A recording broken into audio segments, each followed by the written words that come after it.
gitangira abantu bose baravugaga bati nyuma kuri Messi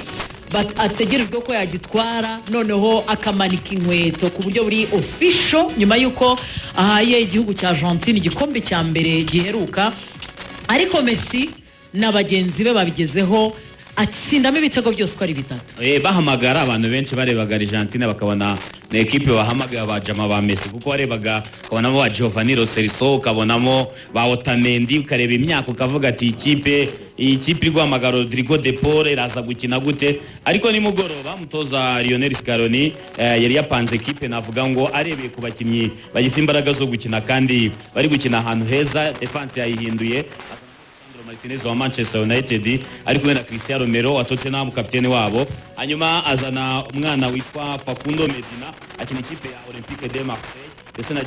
Gonzalo Montiel wasiye wabo muri Liverpool yarafite Alexis Makarista abantu benshi bafite n'ubwoba bitewe n'ukuntu yagize saison mbi ya Liverpool ari kumwe na Enzo Fernandez hagati mu kibuga Thiago Almada ku ruhande rw'ibumoso Rodrigo de Paul nawe yararimo Lionel Messi na Lautaro bashaka ibitego bakinaga n'ikipe y'igihugu ya Nigeria nayo nubwo tuvuga ngo Argentine ifite abakinnyi benshi bakuze ariko na Nigeria iyo yitegereje ukayireba ifitemo abagakuriye kuba bafite akabando kuko ifitemo abakinnyi benshi ubona bamaze igihe kinini na equipe nyuma y'igenda rya Rice yashatse kuzamira mu Burayi bivuga ngombwa kijya gucyura umwana wabo Lucas Zidane wanakinnye ibitego yatsinze n'ibitego yitangiye kuko ni ibitego by'inyuma y'urubuga rw'umunyezamu nka metro 27 bagatera ikindi gitego cya kabiri Messi yateye ni umupira bamutera awugarura muri box birangira bawusubijemo ni ikipe y'igihugu ya Nigeria nayo yari yakanze abantu itsinda ikipe y'igihugu Buholandi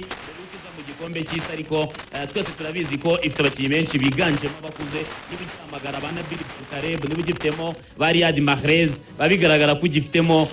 akazi kenshi ko gukora amakipe yo mu Barabu menshi apari ikipe y'igihugu ya Morocco kubona ko generation zigenda zisimburana yaba Misiri yaba Tunisia yaba Nigeria ubona ko bafite ikibazo cyuko ekipe yabo barazikamuye ikipe zabo barazikamuye zagenda zirabasazana ku buryo barimo barinjizamo abana bataramenyerana n'ama ekipe yabo ku buryo gutsindwa na Argentine ibitego bitatu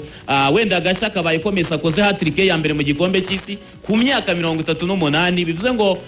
igihe ari muzima afite imyaka 25 gikombe cy'isi cya 2014 turabyibuka 2018 nubwo batashye bahuye n'abafaransa mu nzira 2022 yatsinze ibitego 7 niyatsindamo hat-trick atangiye ayitsinda ku ikipe igihugu ya Nigeria wanareba abantu bari kumwe mu itsinda gahita ugira ubwoba ukaba batashobora no kuzatsinda nk'ibyo yatsinze mu gikombe cy'isi giheruka Axel imibare iratubwiye iki kuri Lionel Messi n'ikipe y'igihugu ya Argentine yangira ngo imibare ya Messi yo iteye ubwoba urebye uko bimeze Messi mpereye kuri imibare ivuga byibuze inshuro amaze kuba umukinnyi w'umukino cyangwa se man of the match niwe muntu umaze kuba umukinnyi w'umukino witwaye neza cyangwa wahize abandi mu kinyejana cya 21 kuko yatwaye icyo gihembo inshuro 12 Cristiano agitwara 7 Arjen Robben agitwara 6 Messi imikino yose amaze gukina muri kariyeri y'umupira w'amaguru ubwo tubariyemo amaklub yagiye acamo kuva muri Argentine kugeza ageze ubu ngubu ndetse no mu ikipe y'igihugu Messi amaze gukina imikino 1157 atsindamo ibitego 914 atanga imipira 414 yavuyemo ibitego assists atsinda hat-tricks 61 hanyuma muri iyo mibare yose Messi atwaramo ibikombe 48 uyu munsi kwizigira hari umukino utegerejwe nubwo navuga ngo n'abakunzi ba Free Lions ntago twaza kubarenza ingohe n'umukino bitegerejwe